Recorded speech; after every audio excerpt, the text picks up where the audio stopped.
Langsung dijawab Komisioner KPU Pak Wahyu Setiawan tadi mengenai orang yang menginput ini profesionalitas, kredibilitasnya apa Pak? Sekaligus catatan demokrasi dari Bapak. Iya, jadi secara umum kita perlu sampaikan kepada masyarakat bahwa petugas-petugas yang menginput data itu sebenarnya petugas-petugas yang dapat dipercaya.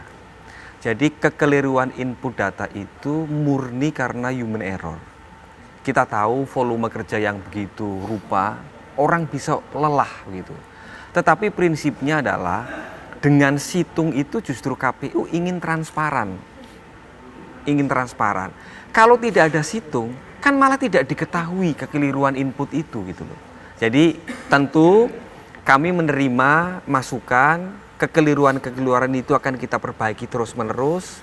Dan sekarang kami sedang konsentrasi untuk mengawal suara rakyat yang sudah diberikan di bilik-bilik suara. Jadi kami konsentrasi pada mengawal suara rakyat sampai dengan tanggal 22 Mei 2019 pada saat kita menetapkan hasil pemilu 2019. Pak Afifudin, catatan demokrasi dari Bawaslu? Ya, kalau Bawaslu kemudian merekomendasi beberapa hal karena itulah tugasnya Bawaslu, menilai proses.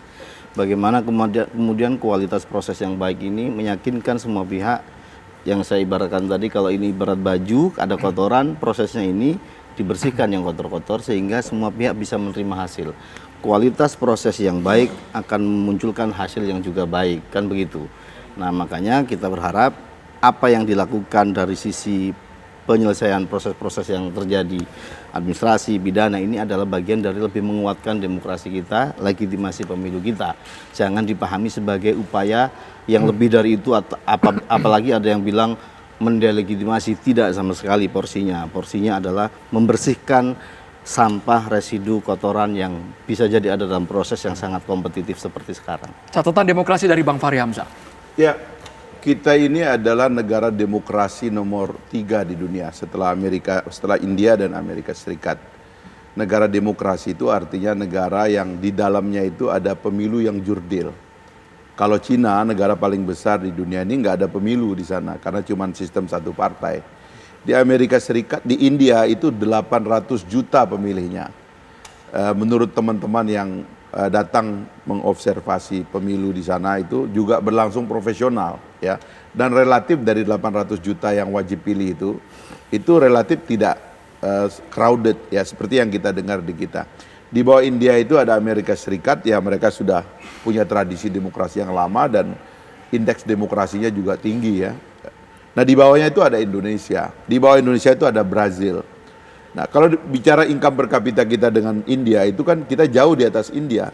Tapi kok kita penyelenggaraan pemilunya itu tidak lebih baik daripada India? Seharusnya kan lebih baik. Saya ke Brazil mengecek itu juga, mereka lebih simple juga dan nggak ada konflik yang terbuka seperti kita ini sekarang gitu. Nah, ini yang saya khawatirkan, itu menjatuhkan angka indeks demokrasi Indonesia yang tahun 2006 indeks demokrasi kita itu turun 20 tingkat. Bahkan sekarang kita kalah dengan Timor Leste. Dengan pemilu seperti ini bisa turun lagi. Ini kan catatan memalukan di mata dunia. Oleh karena itu saya kira harus ada keberanian melakukan terobosan. Cukuplah, enough is enough. Jangan biarkan lagi lubang-lubang seperti ini dipelihara, akhirnya kita semua berantem kayak begini. Dan kelihatan penyelenggaranya kelihatan lemah. Sepertinya memang disengaja dibikin lemah supaya ada kecurangan. Dan kalau ada kecurangan, ada yang mengatasi kecurangan supaya kita sibuk. Ini yang saya sering bilang, bangsa ini kadang-kadang nggak paham beda antara sukses dan sibuk. Sibuk begini dianggap sukses begitu loh. Saya kira itu catatan saya. Baik, catatan demokrasi Profesor Mahfud MD. Ya, untuk pemilu yang sekarang sedang berlangsung, mari kita kawal terus. Semua berjalan baik kok. Tadi malam kami ke rumah Pak Yusuf Kalla, ketemu ormas-ormas Islam dan 18 ormas Islam, ketua dan sekjennya datang semua. Itu kesimpulannya pemilu kita berjalan baik gitu, dan kita akan kawal. Kalau terpaksa ada kekeliruan, kesalahan, pelanggaran di bawah, kan Bawaslu sudah bekerja dan nanti akan berujung di mahkamah. Ada hukum yang harus ditempuh. Nah, itu untuk pemilu sekarang, dan kita kita hadapi bersama. Meskipun katanya tidak ada delegitimasi terhadap KPU, Bawaslu tidak pernah melakukan delegitimasi, tetapi serangan-serangan yang beruntun melalui medsos dan sebagainya nampak agar KPU itu tidak dipercaya gitu. Nah, kita jelaskan seperti tadi. Pak Fahri menjelaskan, kita menjelaskan.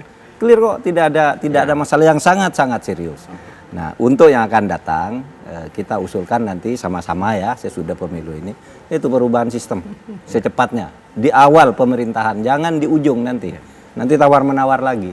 Di awal aja, tahun 2020 sudah diubah undang-undang penyelenggaraan pemilu itu. Gitu aja. Terima kasih banyak Bapak-Bapak sudah hadir di catatan demokrasi kita. Semoga tadi bisa menjadi masukan dan langsung ditindaklanjuti oleh KPU dan juga Bawaslu.